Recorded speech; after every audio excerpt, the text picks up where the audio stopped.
All right. Yo, yo, yo, yo. What is good, everybody? It is your boy, Lincoln Clay, the godfather of gaming, the ageless wonder, coming back at you with a Blood and Truth impression stream. You guys know what to do. Hit the bell icon, hit the like button. The rest will take care of itself. If you're new to the channel, welcome aboard. And so, first things first, I want to thank everyone who tuned in at midnight last night and watched my Blood and Truth stream. Also, shout out to everyone who streamed the game last night. You know, I've seen a number of people streaming the game as soon as it unlocked at midnight last night. You know, shout out to those people.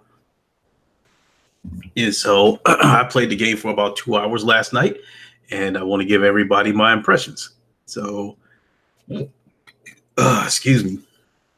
So a lot of what I'm saying isn't going to be scripted. A lot of what I'm going to say about this game is off the top of my head. And you know, you can definitely tell starting off, you could definitely tell that this was a big budget game. Um, I don't know. It could be, in terms of VR games, it could be the biggest budget VR game out there, ground up. I'm not sure. But I don't know. I don't know what it costs to make these games. But if I had to guess, um, I'm feeling like maybe this and Lone Echo might have been the biggest budget VR titles, based on the quality that I saw. And now I will start off by saying that um, Blood and Truth definitely, when I first fired up the game, it had that wow factor. And I was like, holy shit. And I think anyone who owns an Oculus Rift, let me turn this down. This might be a little bit loud. I think anyone who owns an Oculus Rift or HTC Vive will be highly impressed with the graphics of this game. Um, if you're new to VR and Blood and Truth ends up being your first time into VR, maybe you'll be impressed with the graphics, maybe not, because I have to admit that when I first took that dip into VR, seeing games with the kind of graphics that we had back then, it's a little bit of a downgrade. And I don't mean that in a bad way, but I mean, I'm being brutally honest. The graphics on in Blood of Truth are amazing for a VR game, but for somebody who might have just got done playing God of War or Spider-Man, and then this is their first time playing a VR game, the graphics may not be that impressive to them. Maybe not, but I think the graphics are top notch, especially on what is perceived to be weaker hardware. Um,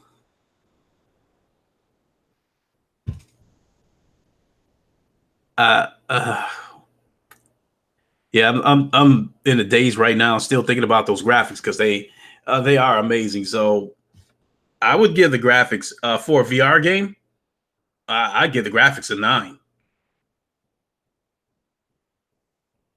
And I would probably say that I still think that Lone Echo probably still has the best graphics I've ever seen on a VR game.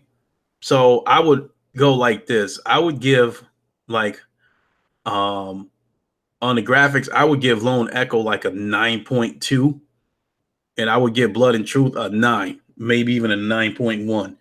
That's how close it is. So to have those kind of graphics on weaker hardware, I think is amazing.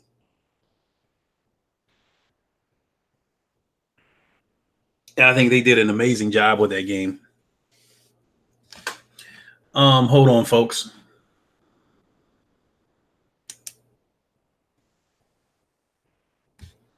Do a couple of things here before I move on with these impressions.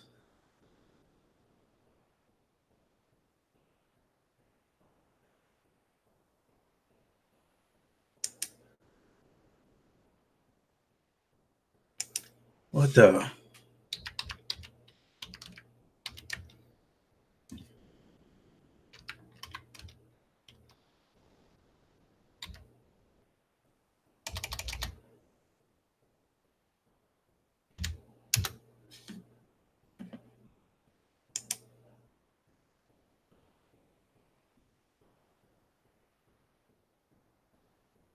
Okay, 1 second, folks. 1 second. All right, looks like we good. Okay, let's proceed. Um, so let's break the game down. Let's start out with I would say the mechanics. The mechanics of this game, for the most part, is pretty good. Um, Now it is a point and click game. You look to where you want to move, click the button, and then your character will walk or run over to that area. Socrates, what is up? Now, bear in mind that when the PlayStation VR first came out, most of the games, the method of travel was teleportation.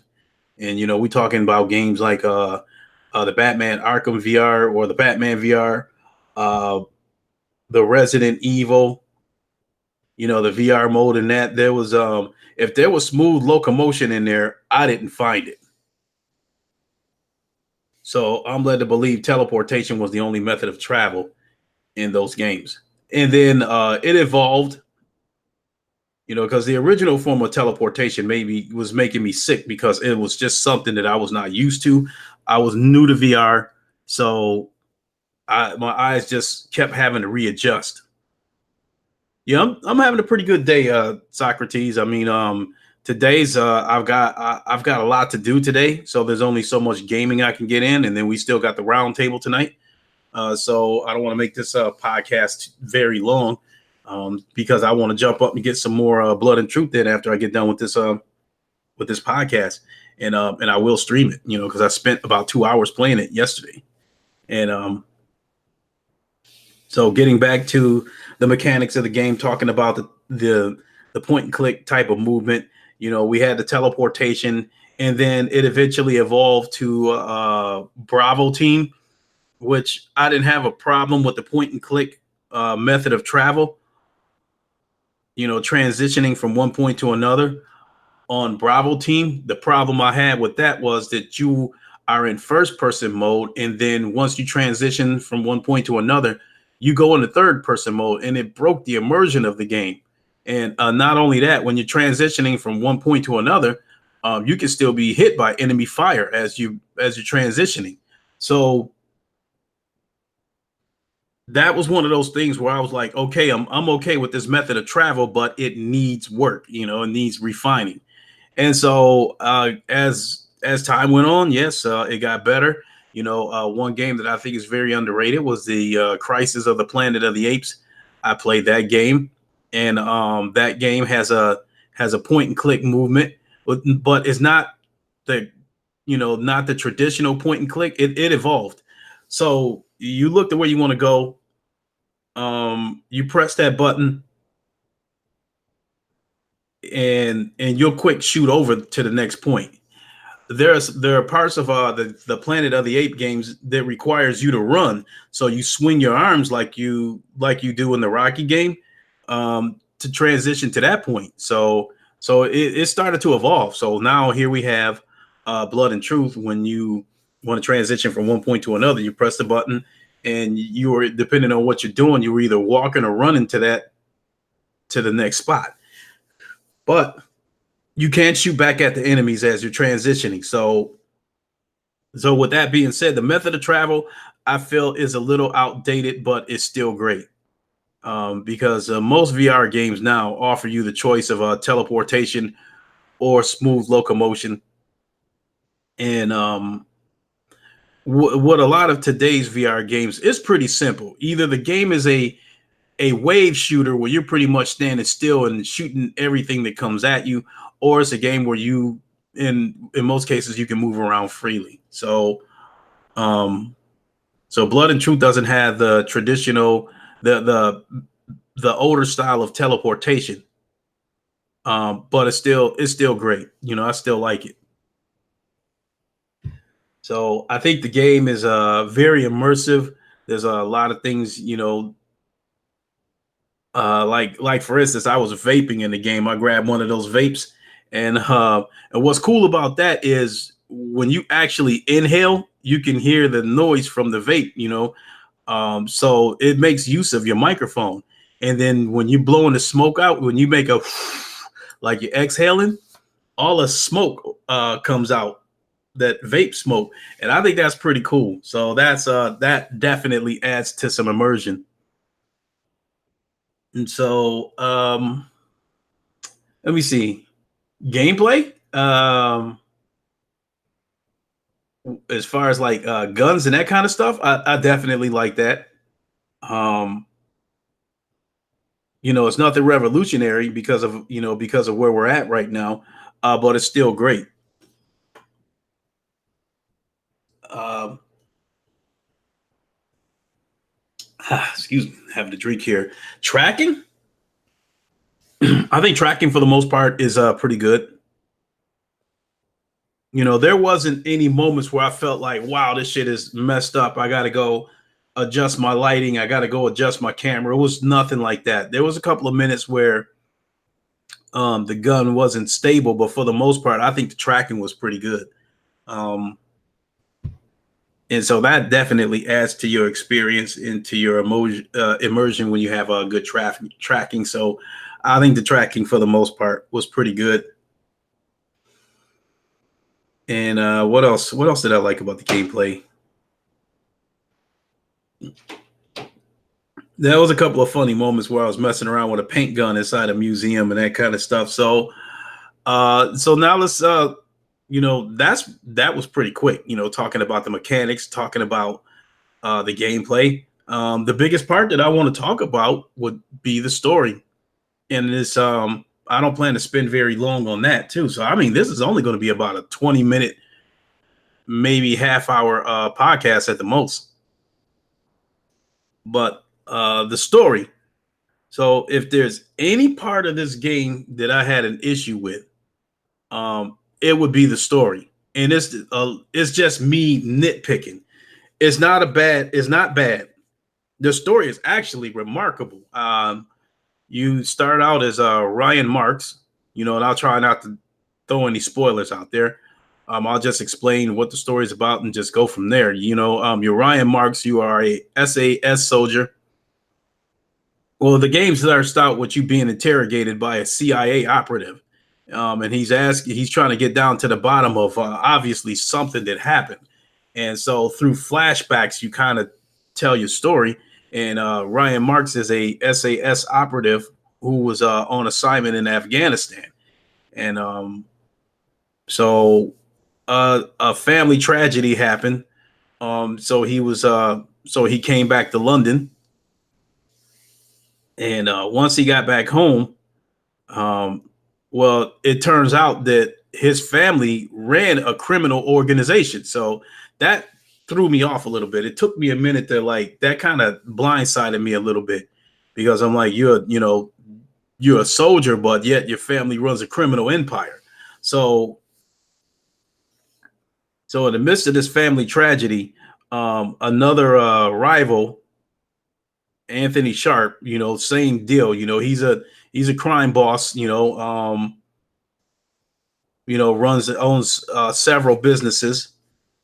Basically, came to Ryan Marks and his family and told him, "We're taking over. We want everything. We want your networks, your finances. You still run the operation, but we'll be in control of it. We want everything: ledgers, contacts, bank statements. We want everything." And so naturally, the Marks, they pushed back, and they decided that the best way to stop their family business from being taken over is to get rid of Anthony Sharp. And so they made one attempt to go get him. He wasn't there. So I guess my biggest issue with the story was there was a couple of opportunities in the game where they could have took care of that problem, but they didn't.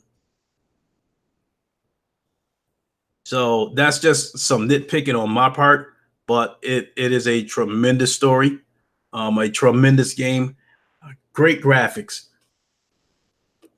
So I will put an overall score on it, and that's pretty much going to be my 15 minutes of fame talking about this game. I would give this game VR games. I'd give this game a 9. So again, I think the mechanics are great. The game is very immersive. The game doesn't, in terms of mechanics and gameplay, I don't think the game is doing anything revolutionary, because a lot of how immersive a VR game is these days depends on the developer. It depends on how much work they put into it. Even this game as simple as the Poker Stars that I play is a very immersive game. Grabbing the chips, taking a peek at your cards, the items you can buy from the store, like buy guns, bottles of beer, incense, incense, ashtrays, all kinds of shit that you can buy from the store. It's the VR version of the Getaway, Riyadh Dewan. I've never played the Getaway, but a couple of people have mentioned that before about this, being part of the Getaway. There are some Easter eggs in the game where you can, there's a few Easter eggs in the game that makes reference to the London Heist. But I will say that about the game that, the London Heist was a game that was clearly about, the underworld, the London gangsters, the London underworld. This game right here, even though Ryan Marks is trying to keep his family business, which is a criminal organization, from being taken over, the game still has the game has a Bruce Willis Die Hard feel to it. It is definitely, I'd say, is definitely an action-packed game.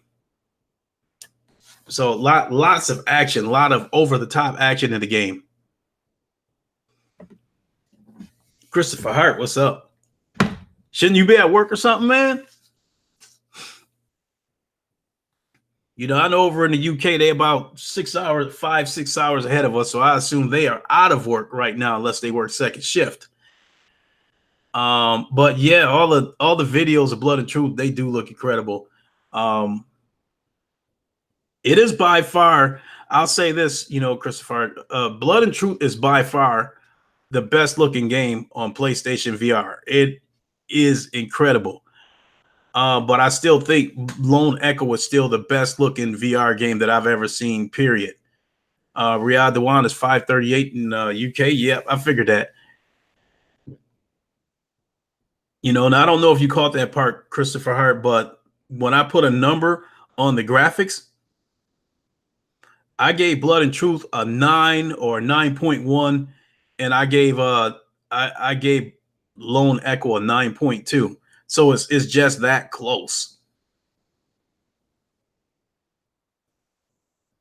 And and I'm also incredibly impressed, incredibly surprised that there isn't like a shit ton of blur in the background of Blood and Truth.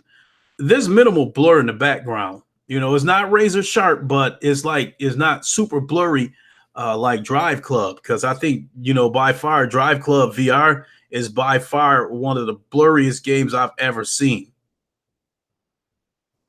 And this is like miles ahead of Drive Club in terms of the graphics and in terms of minimal blur. So I was definitely impressed with that. And I think the more clear the background is, the more depth it has, I believe, and that makes it all the more immersive. Because if there's something in the background, if it's not blurry, it VR makes it feel like you could actually travel to that destination. But if it's blurry, if it's super blurry, you just almost feel like, okay, that's just there. It's just background. Excuse me. So I don't know. I really don't have much more than that. So the overall game, I give it a 9. The graphics, I give the graphics a 9, 9.1. Gameplay and mechanics is not revolutionary. But I give the gameplay, the mechanics and stuff like that, maybe like an 8.4, 8.5. Like I said, it's not revolutionary. Um, in terms of mechanics goes, there's nothing on there that I haven't really seen before, but it's still great. It's still great. And I don't know, just like London Heist, the car chase scenes those are a lot of fun. So there was a car chase scene when he was still in Afghanistan that I thought was incredible. I thought it was action packed, and it was definitely a lot of fun. So unless anybody has anything else, I think that's pretty much it. I think it's a great game. If you have a PlayStation VR, I think it is definitely a must. Um, you can play this game with a DualShock 4, but I would recommend Move controllers because your hands are free. And part of the immersion on this game is that you can carry 4 weapons at once. Uh, 2 weapons on your hips and 2 weapons behind you that you reach behind you to pull out. And I'd be surprised that the tracking is actually pretty good on that. When you reach behind your shoulders to grab a weapon, when you reach behind your shoulders to grab a weapon, when your hand is in the right spot, the controller will vibrate. And when you feel that vibration, um, you press. I think it's either the move button or the trigger to bring that weapon out. So that's pretty good.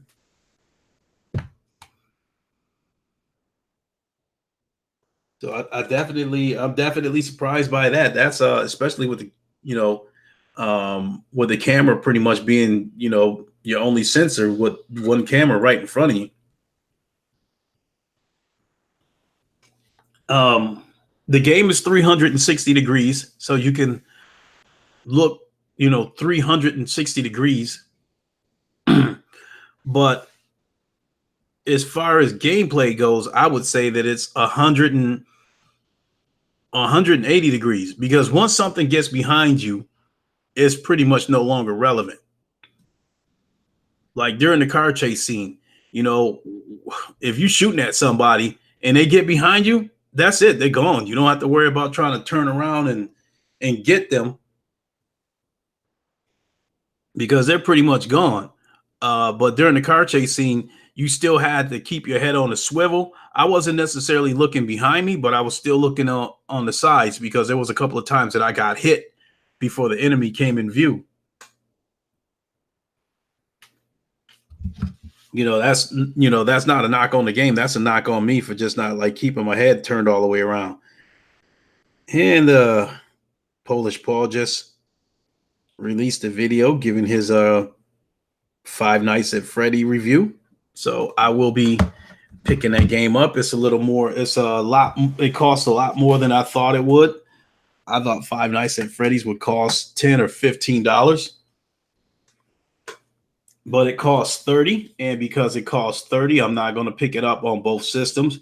If it would have been $15, I would have picked it up on both the PlayStation and the Oculus. But because it's $30, I'm only going to pick it up on the Oculus and wait till it goes on sale on the PlayStation before I pick it up there. I really don't have any intentions of playing that game. If I do, it might only be like 5 minutes because I don't do very well with horror games. But I'm more or less picking it up for my son, which I feel bad for him because he's back in school today.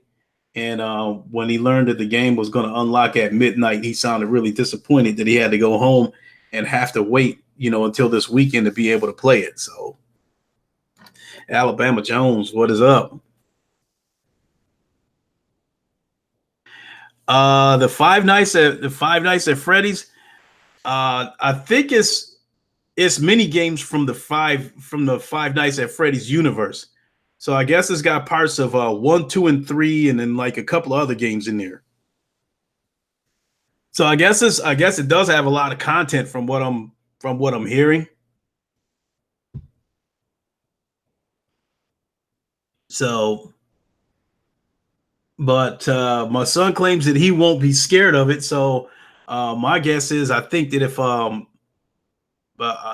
it'll probably be like next weekend. So when he comes over next weekend, he's probably gonna take over the computer and be playing Pavlov and Five Nights at Freddy's all day. Which is the biggest reason why I did not do the Saturday evening jam is because I didn't count on my son playing Pavlov as much as he did. He pretty much took over the computer. And since he's over here only on the weekend, I didn't want to throw him off of the computer. So with that being said, I'm just gonna have to stick to Friday nights on doing the Friday night jam because I don't want to take the computer away from my son when he's over here on Saturdays. So because he definitely looks forward to coming over here, messing with the VR, playing shit on a big 65-inch TV, all that good stuff, even though he has a 55-inch TV. So I will say, Alabama Jones, that once this I'm done with this podcast, I will head on over to Steam and I will pick up Five Nights at Freddy's. I might take a look at it for about 5 minutes, but I'm not going to stream it. I'll probably take a look at it for about 5 minutes, and then I'll jump right back over to Blood and Truth because I'm definitely going to finish that game. I think I read a review. Well, I did read a review on the game, and I think they said there was like 6 to 8 hours of gameplay on there. I was hoping with the file being as big as it is, being 34.2 gigs, I was hoping that it was going to have like maybe 10 to 12 hours of gameplay. But if it's 8 hours of gameplay, I'm cool with that.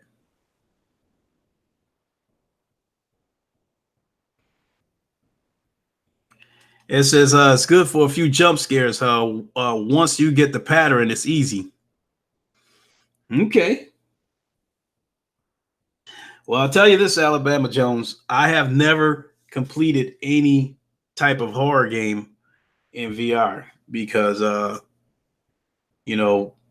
Resident Evil left a mark on me. It left a stain on me because, again, that was like one of the first games that came out on the PlayStation VR. So it was one of the first games that I experienced. So there was two issues there. One was the teleportation was making me motion sick because I was new to this VR thing at the time. And then the other thing was the game was downright scary. Trying to lead this girl out of the house. 1 minute she was okay, and then the next minute her like skin was like grayish white and eyes was like, like all crazy and fucked up. And then the chick was trying to kill me. And then I think the creepiest part of the game was the fucking kitchen. That kitchen was just absolutely filthy. Shit laying around everywhere, fucking dead crow inside the microwave. Towards the back door of the house, there's a carcass of a cow that was like in the process of being butchered. It's just Is Outlast in VR? No, I do not think it's in VR. If it is in VR, it's more than likely to be in VR on Steam because it's definitely not on the PlayStation VR. I played Outlast for a few minutes, which when it first came out, and I think it's a relatively creepy game. And then I think one of the things that makes the game more fucked up is that you don't have any weapons. So, and that was one of the reasons why Until Dawn: Rush of Blood didn't scare me the way I would normally be scared because I had weapons in my hands. So it was pretty much simple.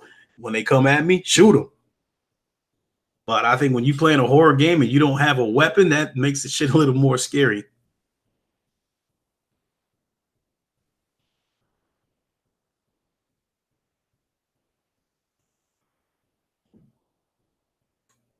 Ice Queen Gaming.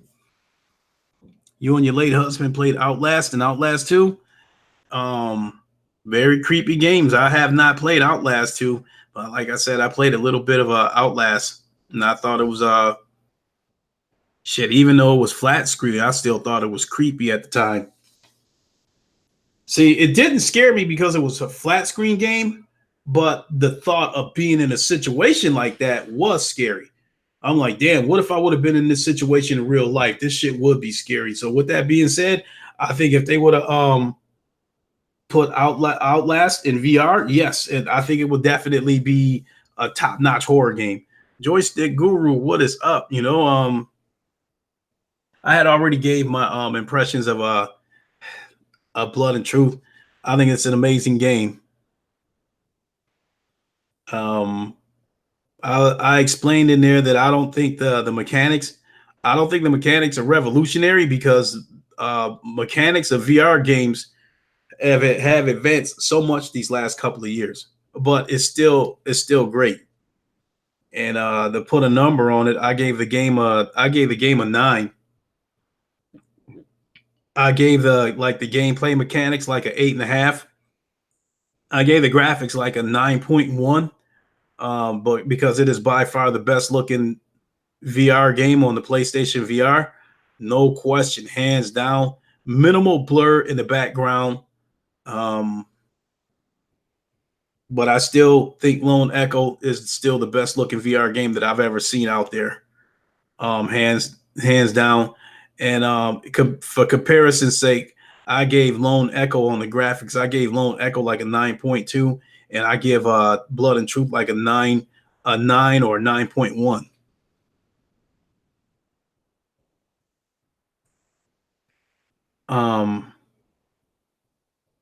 Alabama Jones, you said, I wonder if they will bring back first person mode in Madden. I don't remember a first person mode in Madden, but I do remember a first person mode in the NFL 2K.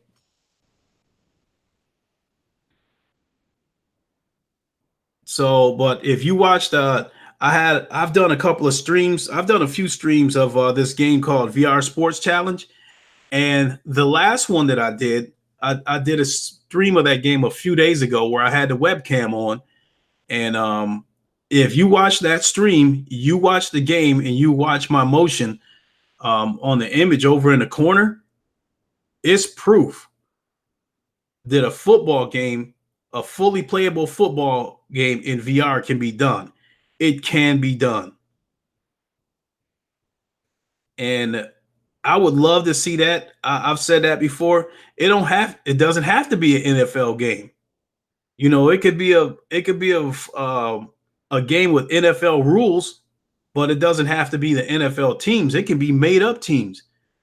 Just give me a game that's fully playable, in VR. I think every sport, I would love to see every sport be playable in VR. A fully MLB The Show, fully playable in VR. Even though I don't care for EA, and at times I have not cared for Madden, but Madden fully playable in VR. Or hand that license over to 2K. Fully playable in VR. Hockey, fully playable in VR. Basketball, fully playable in VR. I mean, we got racing. Even if there's a ton of racing games out there that have VR modes. So I did get that wish, so to speak. Said NBA 2K use move controls. Why not VR? I mean, NBA 2K does have a couple of years ago they did have a VR mode where it was basically a 3-point contest where you're shooting 3-pointers. I mean, but that was the beginning. I think a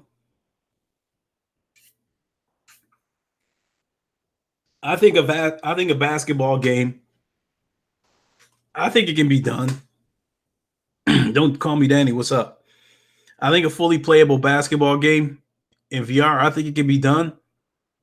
But I think nobody wants to fuck with something like that. Because I think only the AAA studios will have the money to do something like that. I think these independent studios, if they were to do something like that, it would be a rinky-dink indie looking game.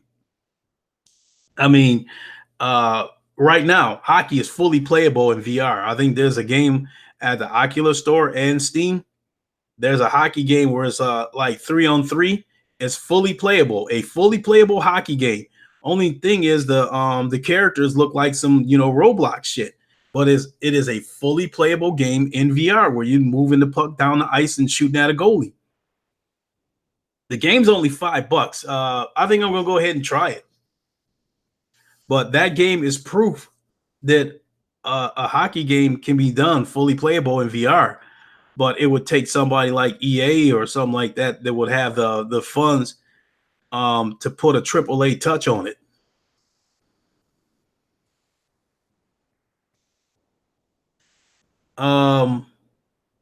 I do think baseball would be easier from the standpoint of pitching and batting, and even fielding.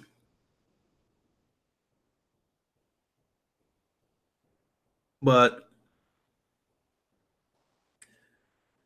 yeah, I think baseball will be fully playable in VR, but it's not going to happen unless Sony decides to do it. That's why I hope, I hope we get something like that next generation. Like next generation, there ain't no reason why MLB The Show, at the very least, there ain't no reason why it shouldn't at least have a home run derby.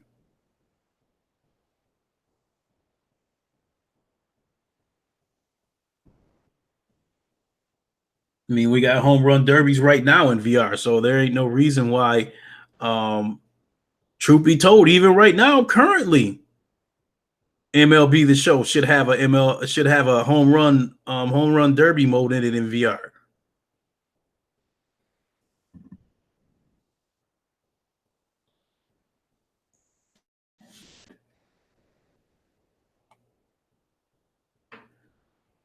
So that is it for me. At this point, I'm just trying to stretch this out and find more things to say, but I pretty much, gave my impressions of Blood and Truth. Truly amazing game. By far the best looking game on PlayStation VR. Over the top action, some Bruce Willis Die Hard type of action. And I think it's a great game, and I'm definitely going to play some more here in a little bit. With that being said, thanks for tuning in, everybody. Give it a like, comment, share, all that good stuff. As far as the Five Nights at Freddy's goes, the best way I could probably give you an impressions of that game is through my son's eyes, because I'm not going to put a lot of time into this game because it's probably going to scare the shit out of me. So I'm really not going to mess around with that game. I'll leave that to my son. Ask him what he thinks of it, and then just give you the impressions through his eyes, because he's a big fan of Five Nights at Freddy's.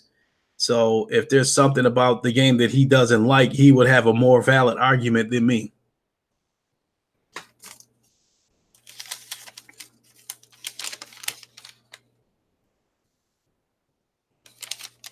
So with that being said, I'm going to go ahead and get on out of here. And I'll see y'all in a little bit when I fire up Blood and Truth. Thanks for watching, everybody. Like, comment, share, all that good stuff. And I'll see y'all in a little bit.